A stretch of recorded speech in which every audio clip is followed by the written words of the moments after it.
Hello mga boss, meron po tayong bagong pasok na customer, NMAX po na version 1. Ang issue po nito is gulong. Tingnan nyo po yung gulong niya, walang sentro. Ang issue po kasi niyan is tabingi po yung chassis niya. Kaya po yung kain ng gulong yung tagitite. Masyado pong manipis to.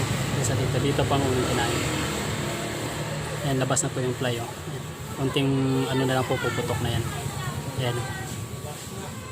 Ayan, labasan natin. Ngayon susubukan natin i-align siya.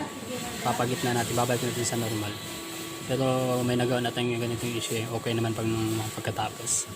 Eh, sabi ko sa customer bago siya bumili ng gulong is papalay niya muna yung swing arm para hindi masayang yung gulong niya.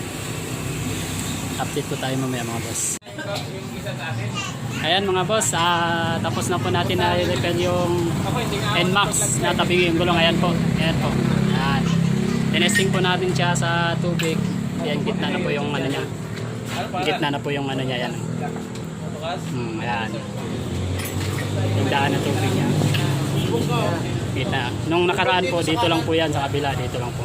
Kaya lumabas po yung fly niya kasi nauna po yung pudpud. Yan, tama yan! Kaya ngayon, nung inano natin yung swing arm niya, pinalay natin. Ayan na po. Gis na po siya, pantay na po siya. Ayan.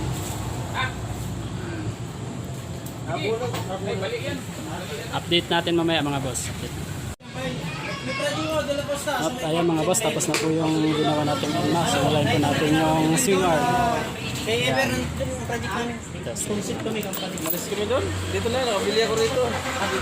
Oo. Nakasento na po yan. Pinaplug mo talaga. Para madagdagan naman. Ano ba natin? Salamat po mga boss. Please subscribe po sa ating channel.